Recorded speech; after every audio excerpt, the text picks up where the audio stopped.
Hello, hello, hello. Happy Tuesday, everybody. I am Candace McField, author for LaunchCrate, one of your authors, and I get the pleasure of being here in the other chair today with Cynthia Fells, the creator of LaunchCrate, but also an inspiration to us all who have become under her wings as authors. So it's really an honor and pleasure just to be sitting here with you, Cynthia. I mean, Cindy works. Cindy.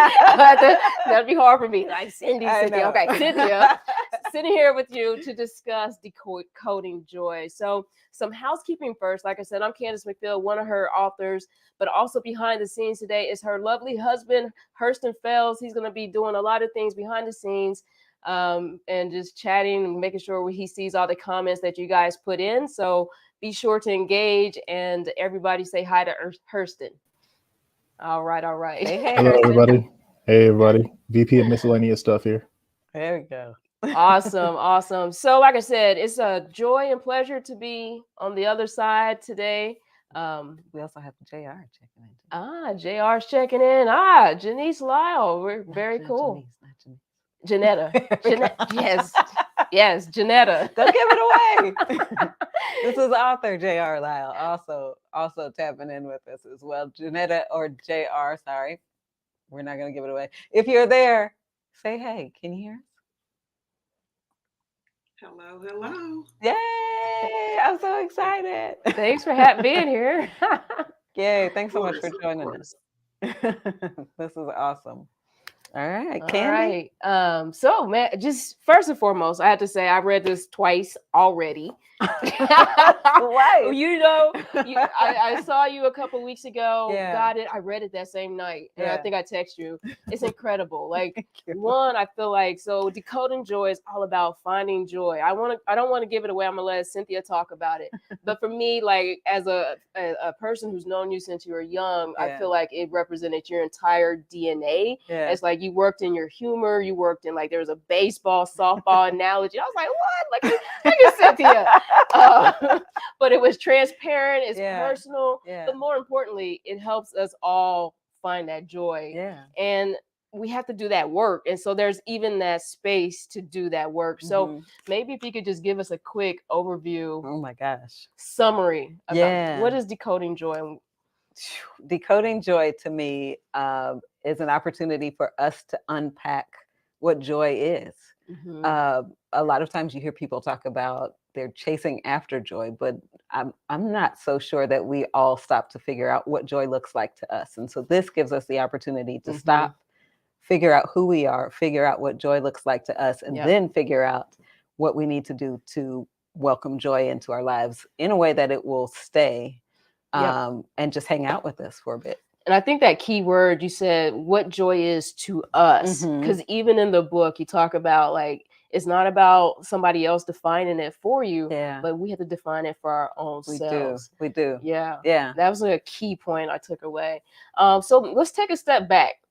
How did you even get to this point of writing this book? Like, honestly, you're an author of what, 10 books, 12 books? 14. Oh, wait, sorry, guys.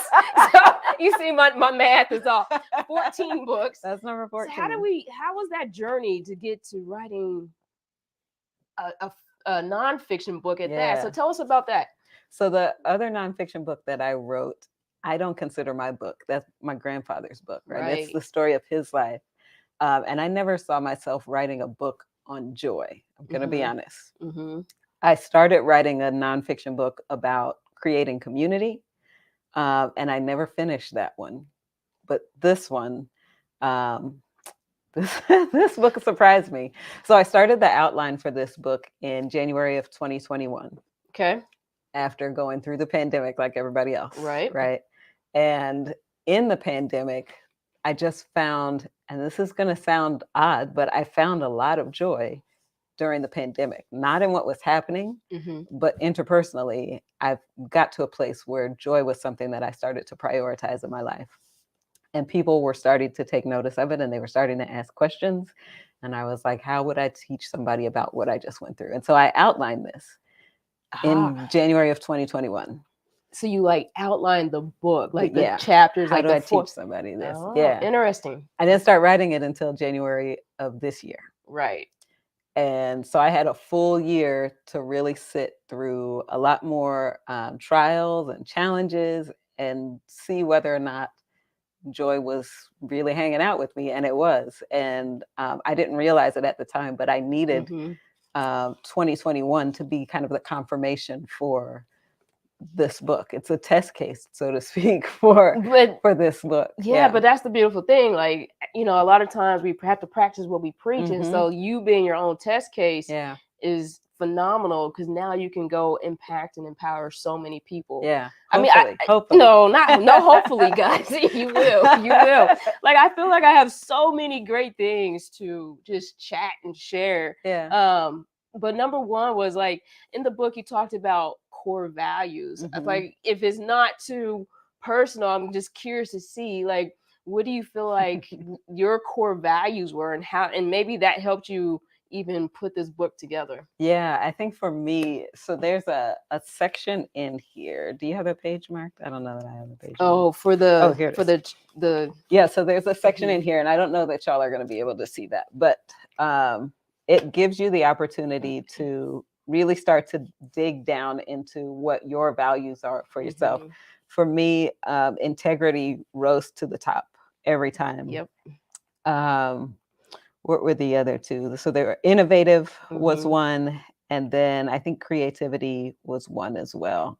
I don't see it on the list, but it was something to that effect. And that's how I show up in my work with LaunchCrate. That's how I show up with other authors. That's how I show up as an author myself, but that's also how I show up with my friends and family.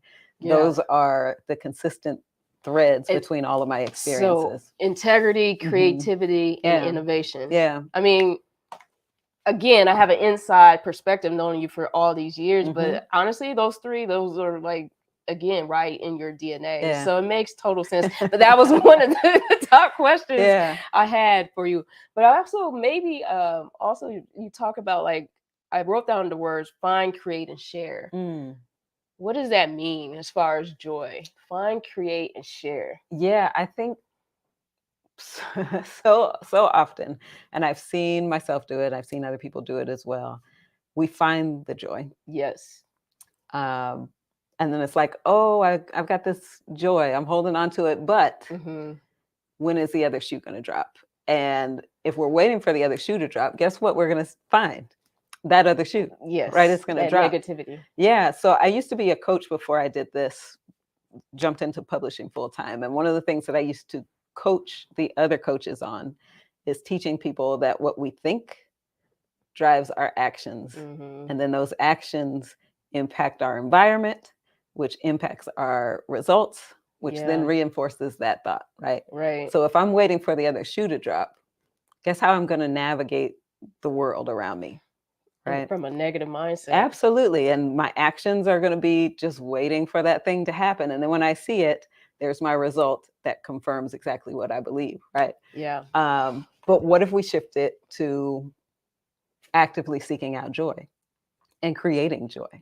Right. So now we found joy in our life. We're creating joy, which creates more joy. Yes. There was something now we you get said, to share it with other people as well. Right? Yeah. I loved in the book, you say joy feeds more joy. It does. And so I was like, oh, that's powerful, because it's so true. And so, okay, sorry, I didn't mean to cut you off. No, so you're talking about share. So find, create, and then share it with other people. And there's a quote in there that makes people laugh. I say, don't be a joy hoarder, but it's true, right? So often we find something good and we're like, let me just hold on to this for me. But we don't have to just hold on to it for ourselves, because joy multiplies. And I love in the book, you have an example of how you're sharing. One way you're sharing joy now is through, like, these fun little oatmeal dances. Where those who haven't seen Cynthia on Facebook or Instagram, you eat oatmeal maybe almost every morning for breakfast, I do. Right? And it's like 2 minutes in the microwave. So sometimes you just pop out a song and just start moving. I just start dancing. And sometimes there is no song playing. It's just the song that's in my head at the moment. So you want to give us a little? Absolutely not. I thought I could get you. Absolutely not. Come on. You got to be moved by the spirit. It's not on demand. Gotcha. It's not on demand, people. Stop asking me to do these oatmeal dances on demand. I love it. Do we have a question? It looks like a comment. Okay. Kirsten, can you read that for us? Sure. Mary says, listening from sunny California. I've read your book and I think everyone should buy it. You are awesome. Thank you, Mary. Mary, I want to be like you when I grow up so that I can travel to all of these wonderful locations. California, Colorado. She is a jet setter. Oh, I love and it. I love it. I love it. I love it. Thank you so much for tapping in Yep. from California. And do we still have JR? Yeah, I think Lyle? so. JR, do you have any questions? Kirsten, you might have to. I am here. Can you guys hear me? We can. Yeah. So happy to be here. Excited, so excited for you. One thing that comes across my mind, anytime we start on a new endeavor, talk about how you walk through the process of giving yourself permission to be vulnerable in all these things that are covered in that lovely piece. Yeah, that was definitely a challenge. I love that question. Vulnerability is key to growth, and it's key to finding joy, which is what we talk about here. And some of the stories that I share in here were pretty personal situations. But I know that holding on to those situations doesn't give me the opportunity to grow and create space for other things to flow in and create that positive energy that flows in. So thanks to some great coaching, I got to a place where I understood that accepting that that's what happened, but that doesn't have to be my story moving forward. It can be a part of my story, but it doesn't have to become part of who I am. And it doesn't have to live with me, and it doesn't have to stay, and that I can thank it for what it's taught me and leave it right there where it is, and welcome new things in. I think that's how you get mentally to a space where you can be vulnerable enough to share things like this, and also knowing that it might help somebody else to go through a similar situation, or a situation where they can tap into the same type of feeling that I might have experienced in this. So it's definitely a challenge, but one that I have started more intentionally walking through personally. Am I losing my voice right now? Oh my God. Just a little bit.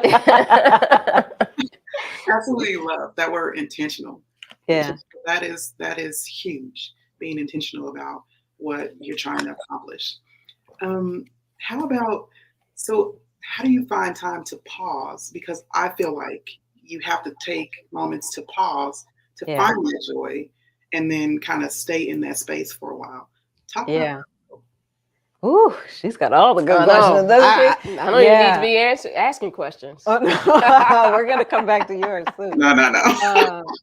I think you are so right about making sure that you create space to pause, and that you are intentional about doing it. And we've done a lot through LaunchCrate over these last 2 months. We've released, this is the 6th print book, and we have one audiobook that's come out in the last 2 months, and then we have another audiobook that's coming out in December. So it's been grind.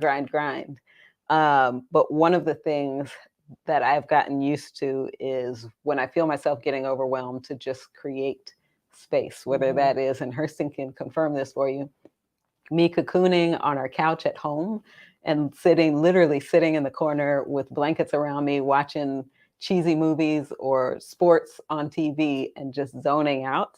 That is key to making sure that I can continue to work and serve in this work that I've chosen to do. And if I don't do it, then my body's going to make me do it. And I would much rather take the reins myself and do it myself. Be proactive. Yeah, than to wait around for my body to make me sick and then take longer to recover. So yeah, it's definitely important. Absolutely love it. And I just want to comment and recognize all the joy that's happening right here, all the smiles. Oh my gosh. So it's just absolutely beautiful. I'm so excited for you. Thank you so much. Man, I'm excited for your journey too. Yeah. I mean, I feel like this book is not only going to help people, it's going to impact and like really just it can just make their lives thrive Yeah. so much more. Yeah, that's But my you- hope. Yeah, but they Yeah. have to do the work, right? Absolutely. Yeah. Absolutely. I see one of my publishing friends, Danielle Butler, has tapped in. Danielle, thank you. Hey, Thank you for Danielle. watching. Hopefully you are enjoying some time. I saw your email. I'm going to reply to you. She's also working on some audiobooks and some other stuff as well. Very, very cool having her as a friend that we can reach out to each other. She's in Atlanta, I believe. Oh, nice. If you haven't heard of them yet, check out Evie Danny Books. Great work. Love that plug. Yeah. Any other comments? No? Doesn't look like Okay. it. All right. So, going back to JR's comment, what I was thinking about one thing, just personally, I think I've taken from you over the last 3 years is just, I think you've done such a great job of being intentional with going back to that keyword, being intentional of creating that time off or that downtime. Cause I know like the holidays come up and you're like, man, it's like 2 weeks, maybe 3 weeks. The office is closed. That email notification goes out. I'll see you guys mid-January. Absolutely. But not even that, but even small things like just talking to you, like, you know what? I need a self-care day. Yeah. And so even I've taken that from you and just tried to implement more things like that in my Awesome. own life and the business and things. So, your impact it started even, before the book, of course, but that's cool. no, I'm so excited for all that you could do with the book and things like that. So back to my question. Sure. I love like this that? popcorn back and forth. So I want it on page 1, right? Let's dig in. So page one. Okay. There was something, and I thought it was just crazy profound. You say, you just start off, to know joy, true joy, there must be a deep appreciation for the balance in which that joy can exist. It's quite the conundrum when you think about it. Yeah. To know joy, I have to have an understanding of that thing we often spend much of our lives attempting to avoid. Yeah. So I was wondering, can you explain that more? That last part, to know joy, I have to have an understanding of that thing we often spend much of our lives attempting to avoid. Yeah, that's going back to waiting for that other shoe to drop, right? If I appreciate this too much, if I value it too much, what's going to happen? How will I be disappointed? And it's that notion of disappointment that we are trying to avoid, right? Nobody wants to be disappointed, but disappointment happens. Right. It's That's part of life. Yeah. Yeah. And again, what happens if we reframe our thoughts to understand that, yes, disappointment happens, but I can also experience disappointment and joy at the same time. There can be a balance for the two of those things to coexist. So love it. So in essence, it's like being in the present. So despite like whatever may happen in the future, just enjoy the moment. Enjoy the now. Be in the present. Love it. Okay. Yep. And then also you say, I wrote the word surrender, choice, and then you have to like actively pursue joy and be intentional. So I'm just curious, can you talk more about surrender? What does that mean? I'm going to lean back to what we were just talking about, right? And us trying to avoid disappointment or any sort of negative thought after experiencing joy or experiencing deep happiness, right? That's a way for us to try to control what's happening. And we can control our reactions to things. We can control how proactive we are, but we can't control what's happening around us. And I think once we surrender and release the idea that we can control all of these external things, then I think that helps to create a space where joy can thrive and live within us. Yeah. So it creates that freedom or that lightness, that pressure is not on your shoulders. Like when you surrender.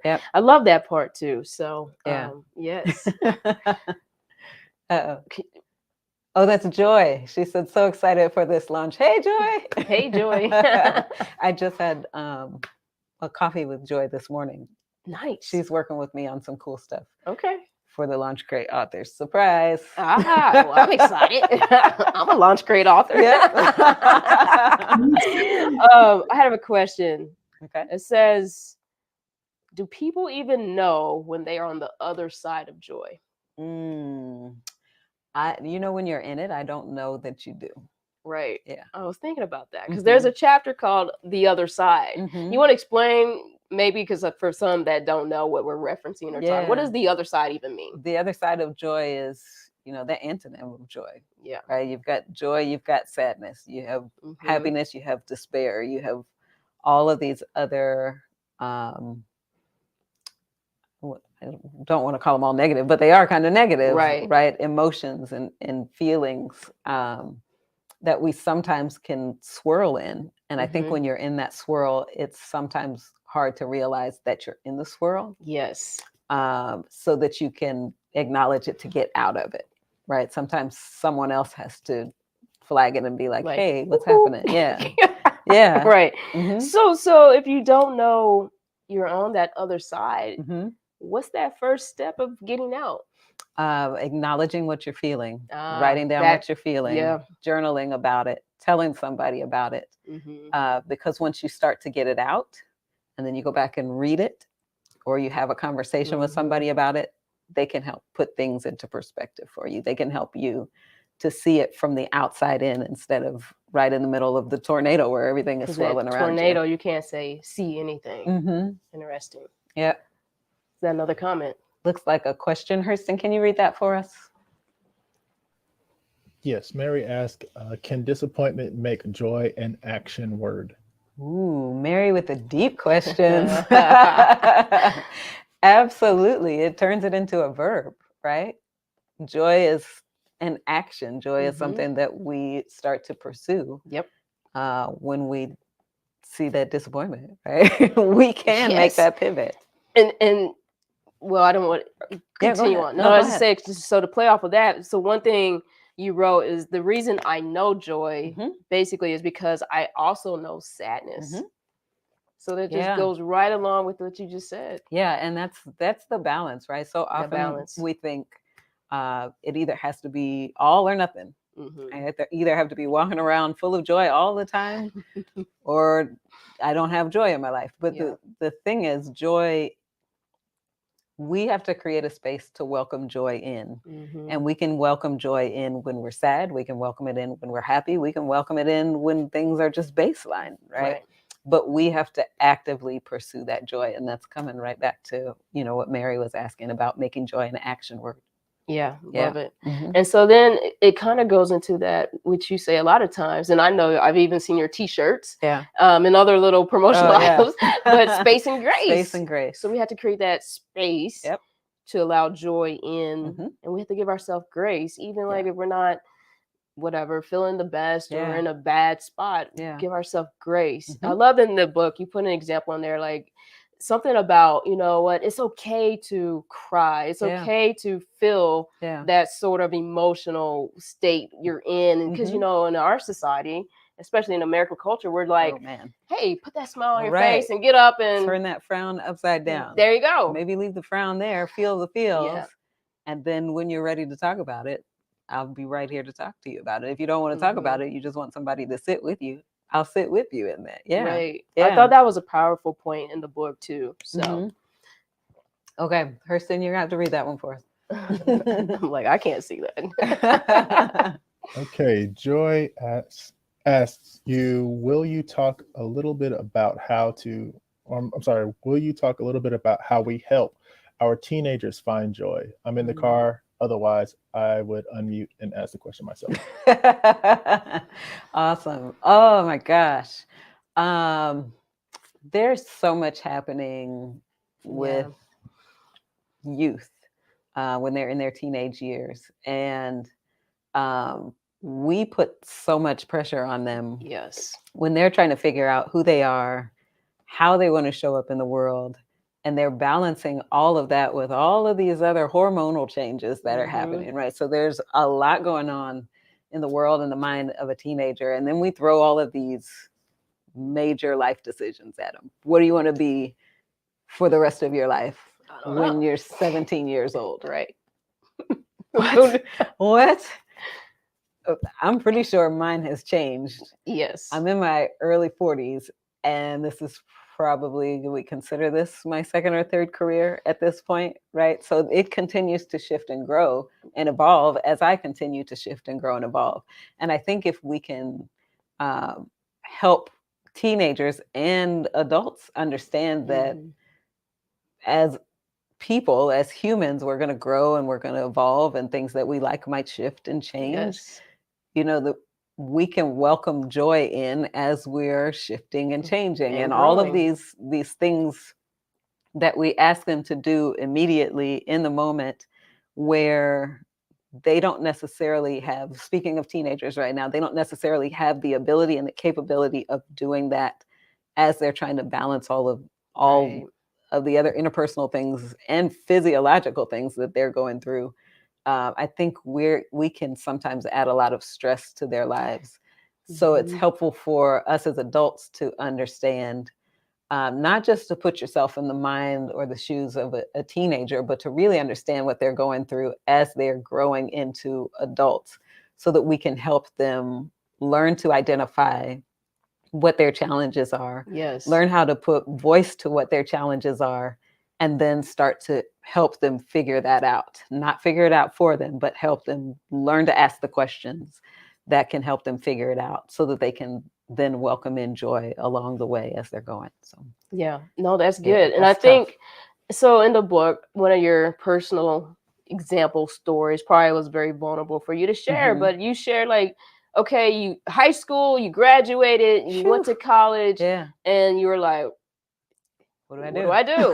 What do I do? Yeah. How do I figure this out? I have It no seems idea like what everybody that else is. knows what there's going on. Yeah. Or at least they're fronting like they Yeah, have and it it all figured definitely out. felt like that. Yeah. Yeah, it definitely felt like that. It felt like everybody else had their major selected. Mhm. They knew what they wanted to do, and they were off to the races. I found out later they didn't really feel like that, but they felt like they had to present that way Yeah. because they thought everybody else felt like that. So if we have these open and honest conversations about this, then everybody has the opportunity to, I don't want to say fail, because I don't see it as failure unless No. you stop, right? Right. But it's having these honest conversations about where we are and where we're struggling, and how we find the resources to help us through whatever that struggle is, whatever that challenge Right. is.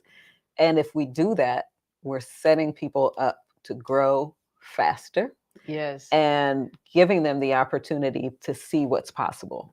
And I think when we don't have those conversations, people so often feel like they have to figure it out themselves, or they have to know it. They should know it by this point, and it's not the reality of the situation. No. Yeah. It takes time to figure those things out. Mm-hmm. Yeah. So when you look back on that time period in your life now, obviously you said it's not like a failure because it's only failing if you stop and you don't never try again. Mm-hmm. But how important was that? You like going through that process of having that confusion, Yeah. and then seeing where you're at now. Yeah. When you look back, like what are your thoughts about that? That I think was key in helping me to realize that failure helps us grow. Yes. And I got that lesson early, and I got it in a safe space, and I got it with friends and family who would not let me quit on myself. Yep. And they did it in a way that still allowed me to discover it myself. But they were, you think about swimming lessons at the Y, right? I don't know if you took swimming lessons at the Y. I did. But I was in polywog, right? When I was really little, as a toddler. And one of the things that they have you do is to try to swim in place, right? And sometimes when you don't trust yourself, you're heavy weighted. Yes. And you start to sink. Right. And you've got the instructor there with their arms underneath you. They're not touching you at the moment, but if you fall, they're there to raise you back up and encourage you to try it again. And that's the role that my friends and family played during that moment in my life, and in other moments in my life as well that were similar, right? They're not doing it for me, but they're there raising me back up and encouraging me to try it again. And that's awesome. Like having that support system is so crucial and beneficial. Yeah. And because I had that type of support system, because those are the types of people that one, that have been in my life since I was born. And I feel really tremendously appreciative and grateful for that. But two, those are the type of people that I attract in, probably because that's how I was raised and that's what I do for other people as well. So that it's like attracts like, right? Joy feeds joy. Joy feeds joy. Yeah. And because of how you show up in the world, it does a lot to almost magnetize what's coming towards you, right?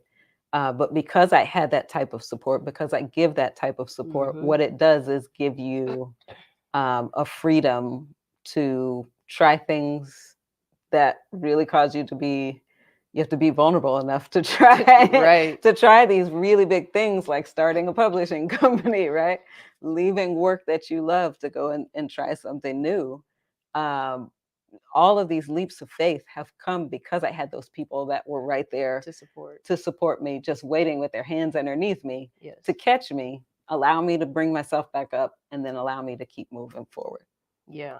No, that's good. And then I had all this joy that comes in as a result of that as well. So two things I picked up. Number one, when you were just talking, was you said something about, you had to give. Like, so not only that you're like giving, but giving translates into others pouring back into you as well. So it's like this circle.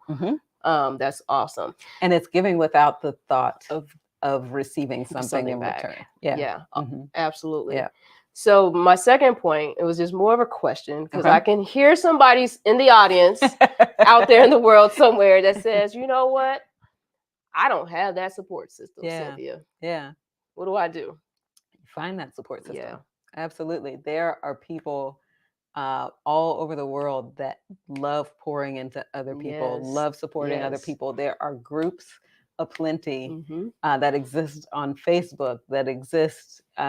You could do meetup groups if you're not into social media, right? That exists, that tap into a niche or an area that you love, that you enjoy.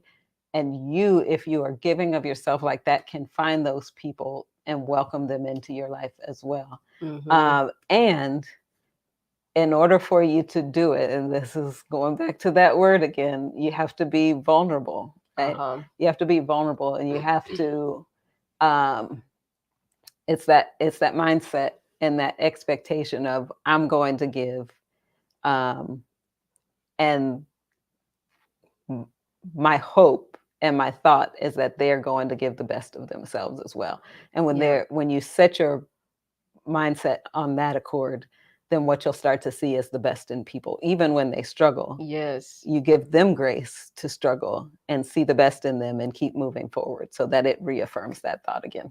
And that whole like framework, because it's so positive, you're going to attract so many more people in your life that way. Because it's like there's a certain aura that person carries. I want to play off that, because you said, whatever that person's passion is, and you talk about that later in the book. But hold on, I got it. Before we get to that, I want to go to page 44 and 45. That's 44. So you talk about, and there was a point in your life where, you started LaunchCrate, and you have this awesome service of like telling family stories, but yet there was this fear. This fear was just, and I had no idea until I read this. I was like, well, this is interesting. So this deep fear, maybe can you tell us about this fear? Because this fear ultimately stopped you from like releasing a service within your business. Oh my gosh. And the service was amazing, right? So the service is the Modern Memoir service. It came as a result of the Modern Memoir that I did with my grandfather, which helps to tell his story to friends, family, whomever picks up the book, right? You can learn from it. The cool thing is that it has the QR codes that you scan, and you can hear him telling you the stories of his life, right?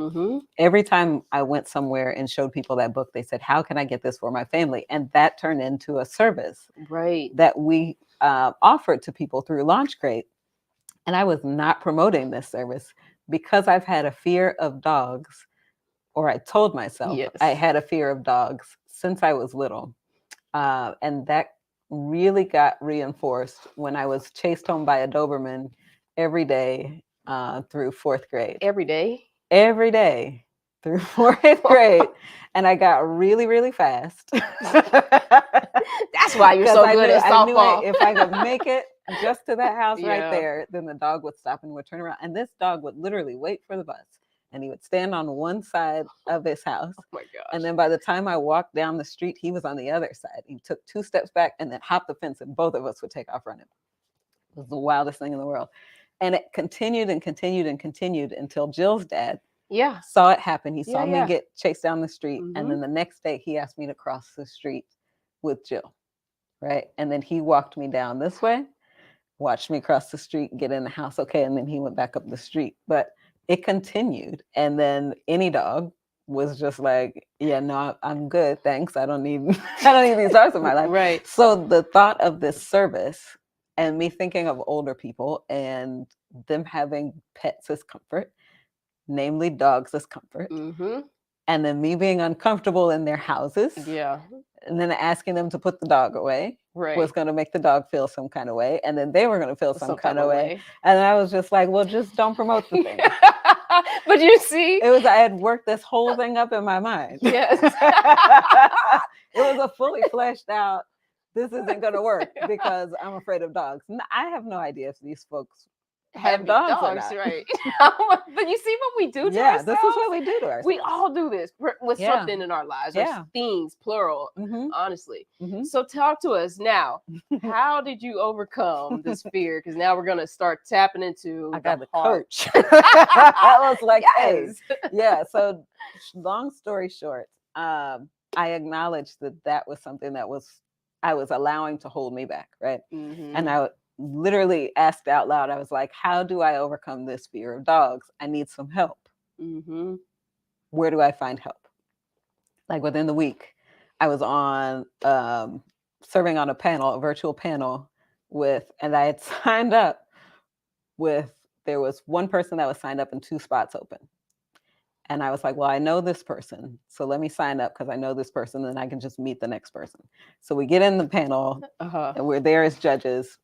And we go to introduce ourselves, and this guy says, I'm a transformational coach, and I help people overcome some of the childhood obstacles that they've carried with them into adulthood. And I was just like, really?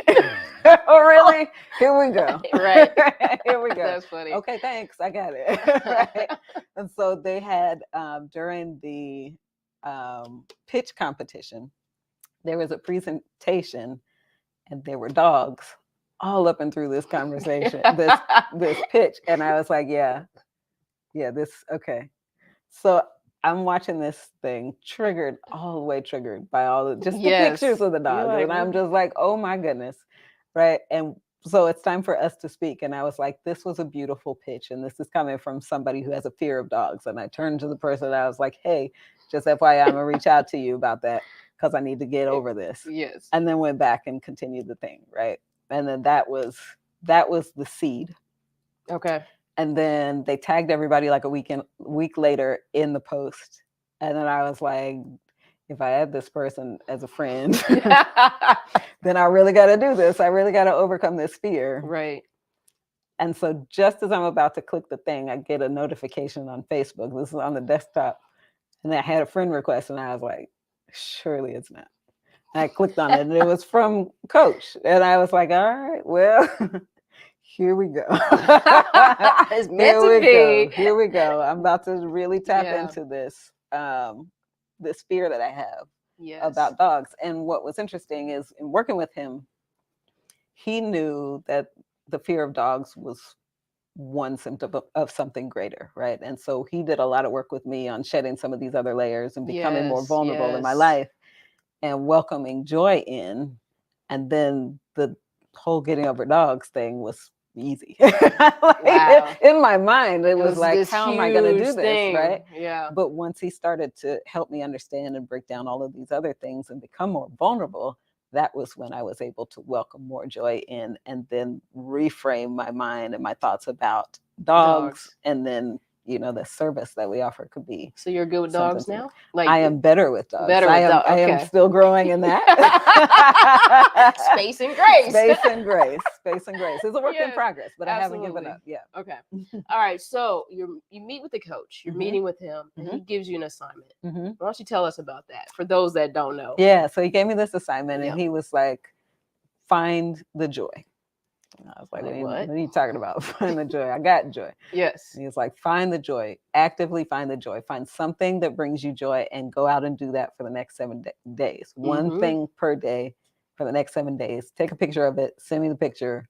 Just check in on it. I'm curious. What were some of the things you sent him? I remember going to the lake as one of them. So Okay. it was like maybe 40 degrees outside. Yes. And I'm sitting outside at the lake enjoying just being out in nature, right? I Mhm. feel like most of them were about being in nature. Okay. One of them was reconnecting back to music as well. That's right. Because you play the guitar. I play the guitar now. Yes. Yeah. Yes. Okay. Yeah, but reconnecting to those things that brought me joy in the past, and then discovering what brought me joy in the present as well, because some of those had shifted. But what that did was to really activate my pursuit of joy and me Mhm. looking for things that bring me joy. So it's that action It's that action. word. Yep. Yeah. That Mary was talking Yep. about. We were just talking Yeah. about. Okay. Looks like a comment. Here we go. Yeah, so Anitra says, that is a service that to this day I always talk about. I believe this is in reference to the modern memoir service. Oh, nice. Hi, Anitra. Hi, Anitra. Thanks for tapping in. Yes, yes. Awesome. Should we see if JR has any more questions as well? I don't necessarily have a question, but I just wanted to comment on a theme that has just been flowing through this whole time. And Mhm. it's 4 words. It's permission, it's acknowledgement, it's vulnerability, Yeah. and it's perspective. Yeah. And I just think when you're talking, you've referenced space and grace. You've referenced lots of different things, how we can access joy. And I wonder if there's any insight to be shared about maintaining that practice of actively seeking joy. Yeah. I'll just leave that in the atmosphere. All right. I love it. Yeah. So I received that challenge. And then it changed the way I looked at the world. Mhm. And so I started actively seeking out joy, even though it wasn't an assignment that I had to fulfill. And one of the things that I started in January of 2021, when I outlined this book, was a joy jar. And I kept it up for like 3 months. And then I started writing them in a notebook, but I didn't put them in the jar. And then things got busy and things got hectic and things started getting challenging. And I got away from finding the joy and writing it down when I found it. But this year, I actively made it a point and was very intentional about documenting my joy in a joy jar, and filled the jar up, like more than filled the jar up by the time I got halfway through the year. And so I was more intentional about finding it instead of documenting it on the second half of this year. But some of those slips of paper that I documented, you'll find in the book. Yeah. As what brought me joy, and we call them joyspiration. Yeah, so I don't know if you guys can see that, probably That's a not, big but plus. all throughout the book, you could see her own like little slips of paper and all the different things that brought you joy Mhm. throughout this year. Yeah, So- and that's strengthening that muscle of making it Yeah. an intentional pursuit. Yeah. So playing off that, I think this is a good segue because I wrote down you have to do the work. Mhm. And so then you say to us, basically, you have to like define it, you have to prepare and then nurture. Yeah. So maybe can you just speak about those 3 more? Mhm. Define, prepare, and nurture. Absolutely. So defining joy and what it looks like for you is super important. Yes. Because you could be walking around missing these opportunities to experience joy and to welcome joy in, because you're waiting for joy to look like what somebody else's joy looks like. Mhm. So understanding what it is and defining how it looks for you is important so that you can see it when it shows up, right? Right. And I talk about in the book making sure that you create a space where it feels welcome.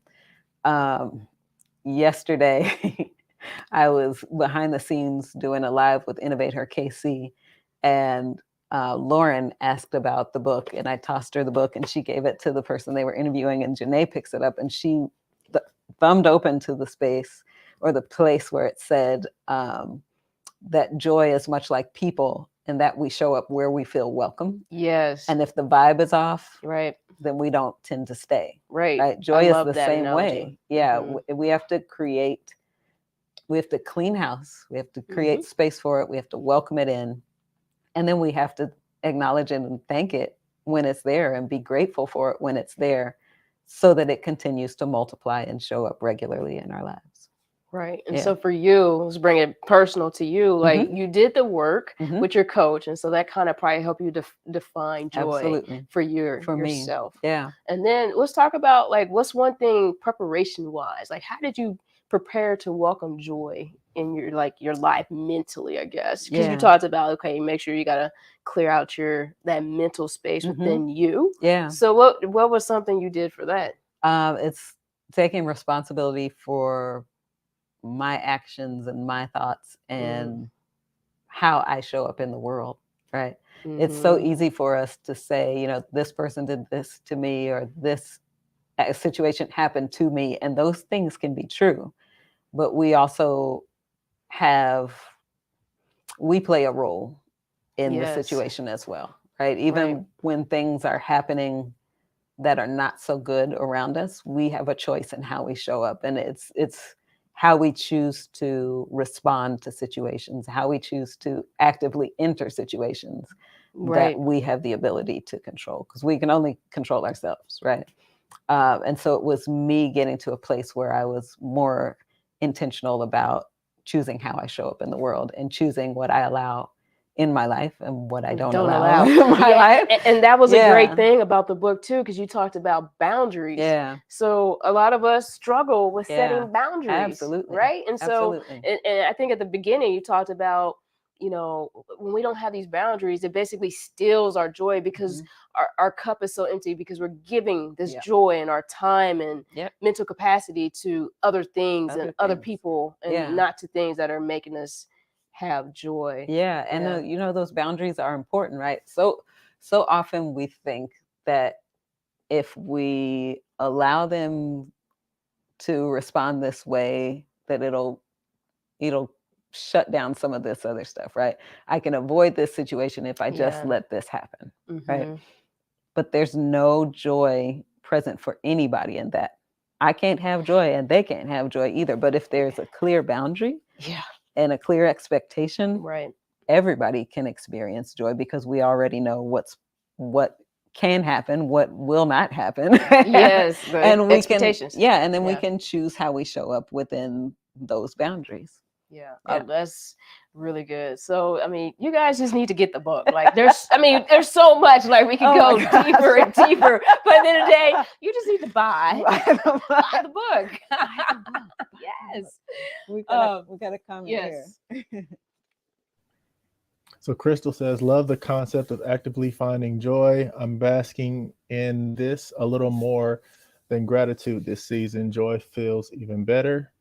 There's another follow-up. Mari would also like to note the similarities in the colors of our books. Yes.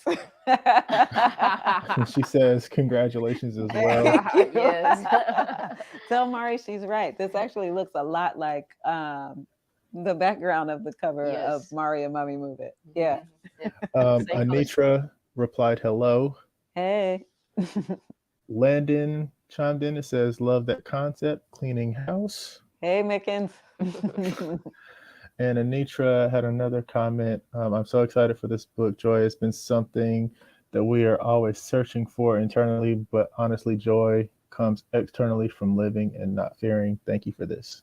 Ooh, that's a word right there. A good and then word. It looks like hearts all around. Yay. I love it. That's so This cool. is so awesome. So cool. You know what? Thank y'all for this. I was just going to slide this book out, and the LaunchCrate authors were like, yeah, that's not happening. No. As hard Thank as you you. work Yeah. for us, let us give. Yeah. Hear that give there to it you. is. There it is. No, honestly, like you can't just sweep this under the rug. Like this has to be in the world because it has such an impact that's about to happen, across our nation and across the globe. But hold on, we're not done yet. Okay. Right? Okay. So just two more things I have. Sure. It says make joy in your pursuit of it a habit. Mm-hmm. And that's towards the end of the book. Mm-hmm. So we kind of did the work. Mm-hmm. And so now what I think is the last chapter. Yeah. Right? And so make joy in your pursuit of it a habit. Yeah. Talk to us. That's important. Right. Just like maintaining friendships. Yes. You have to reach out. Yes. Even if it's through a meme or a funny reel or something, right? You're still, even if you haven't tapped in and said, hey, how you doing? If you're sending things like that, those are still touch points, right? And you're still nurturing the relationship. And you have to do the same thing when you come to talking about joy and welcoming it in and finding that space for it to live and thrive, right? We still have to nurture it. And that active, habitual pursuit of joy has to be a thing if we want it to live within us. Yeah. No, honestly, it does. And I could just see a class. Mm-hmm. Are you going to teach us a class or have a class on this? Something's coming. Something's coming. Okay. So you can't say right now. I'm not going to say what it is yet, but something's more coming. Details. So I want to end with, tell us about the Joy Challenge and how we can all just participate, how we can start our Joy Challenge. Joy how challenge. Do we do this? You can start right now with the Joy Challenge, right? 7 days. It's the same challenge that I had, right? Same challenge I received from Coach Carter. If you're watching, I see you. Right? It's really being intentional, figuring out what joy looks like for you. Okay. Going out and finding something that brings you joy every day. Document it. Mm-hmm. Tag it. Joy Challenge. That's the hashtag. The hashtag. It was Joy Challenge. Joy Challenge. Decoding Joy. Decoding Joy, and there was something else. There's one more. I don't know. It's in the book. It's in the book. You don't need the book to do the Joy Challenge. It would help if you did the work first. But just go out and find the joy every day for 7 days. Okay. And then see how you feel at the end of that. Document how you feel before, document how you feel at the end of it. That's important. Yeah. So to look back on that shift, you talked about a shift in the book too. Yeah. Interesting. Yeah. And so when we document this, how do we document it? Like pictures? I say videos. Pictures help. Videos help. Okay. If you have a space where you can write it down and write your experiences down or type it out. Okay. That helps as well. If you have a blog about it. Okay. Just find a way so that you not only experience the joy and you not only acknowledge the joy, but then you start to internalize how it helps you to feel once you experience that joy. That's the transformative part right there. Right. Yeah. Oh, so any final comments here? What's that? Oh, she said a workbook. A workbook. Yes. or a journal. Okay. I got you, Gabby. It's coming. Something's coming. Yes. Something's coming. So last final thoughts from you as the author. Your hope and joy about Decoding Joy is what? Tell us again. My hope is that Decoding Joy helps people to understand how joy shows up in their lives and that they can start to create a space to welcome it in and then teach other people how to do that as well. Right? I like that. Yeah. Teach other people because it then multiplies. And it multiplies. So I had to wait. Just like Gremlin. That's what I was going to say.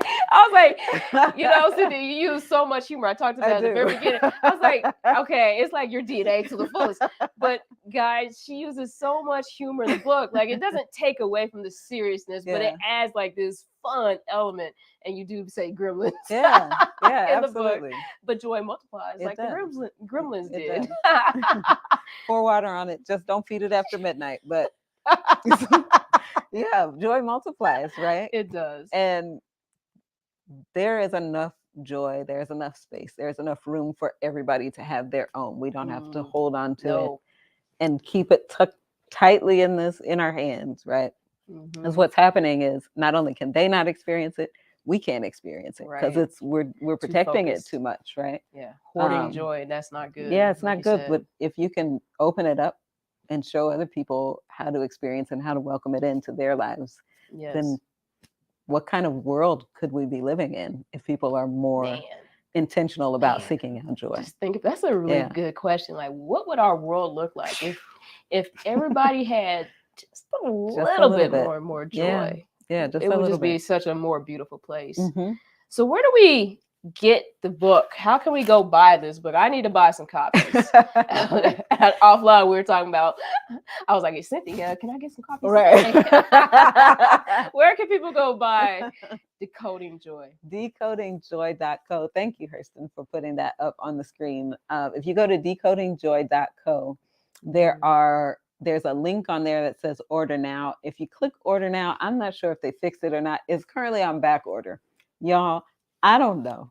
We're going to figure out what's going on and see if we can fix it. It's above me now. I'm just trying to get through the launch today. But if you're unable to order it today, sign up for our mailing list. And what we'll do is to shoot you a message as soon as it's available. I will say I did go to launchcrate.com/books and added Decoding Joy to my cart yesterday. So I was able to do that. I didn't try to complete the purchase. So you might try that.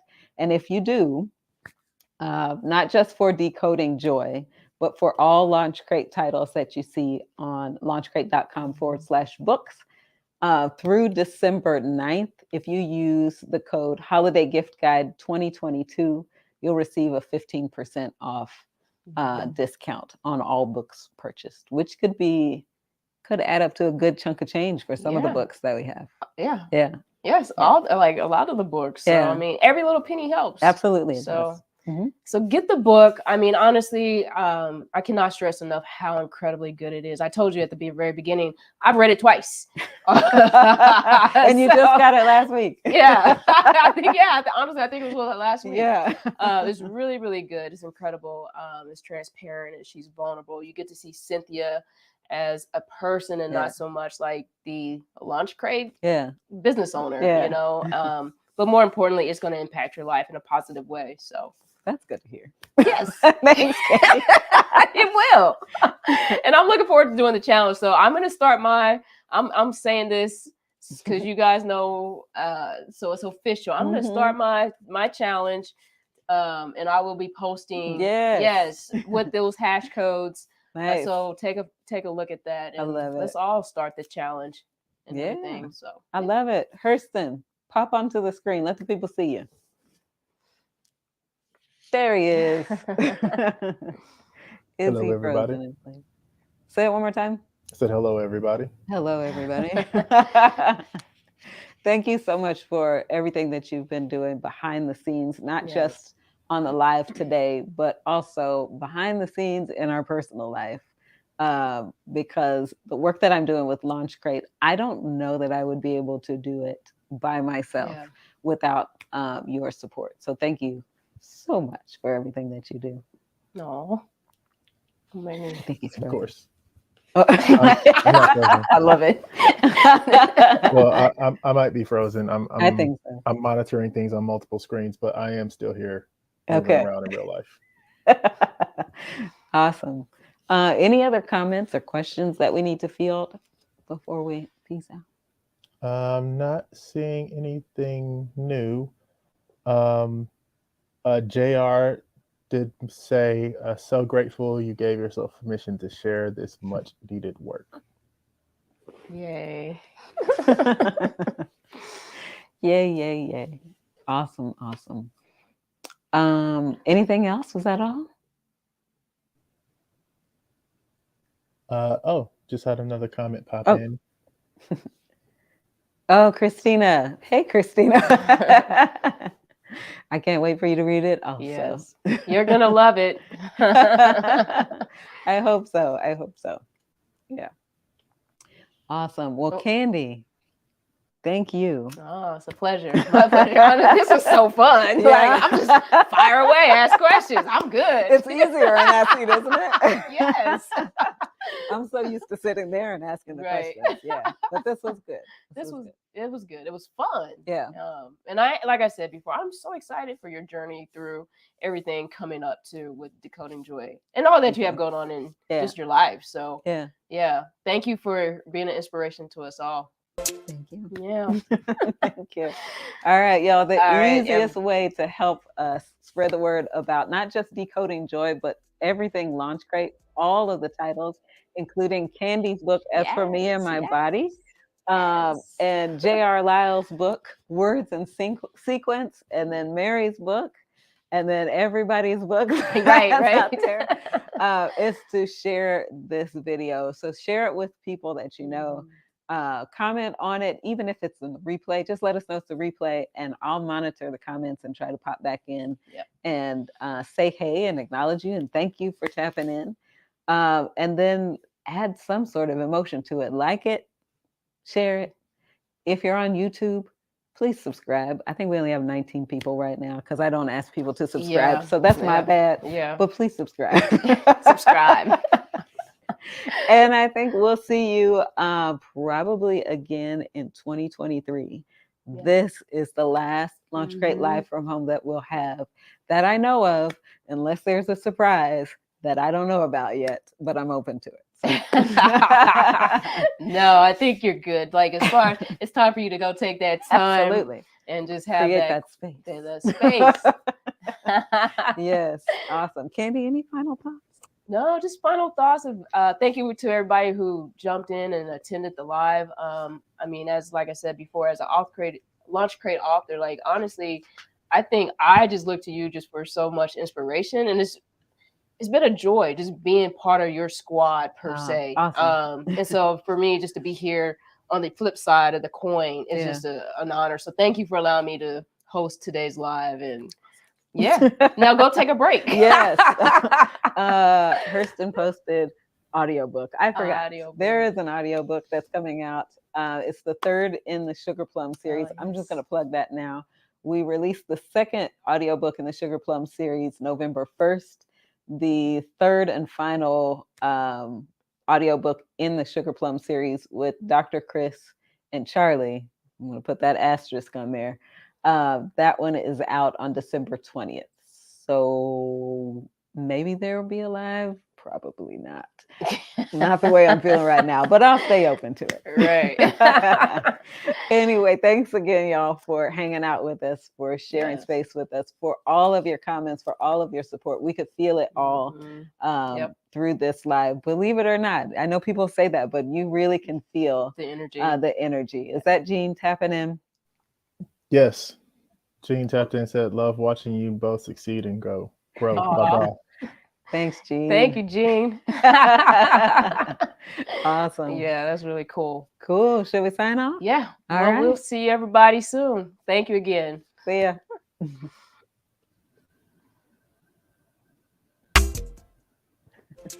This is the part where they come. Oh, okay.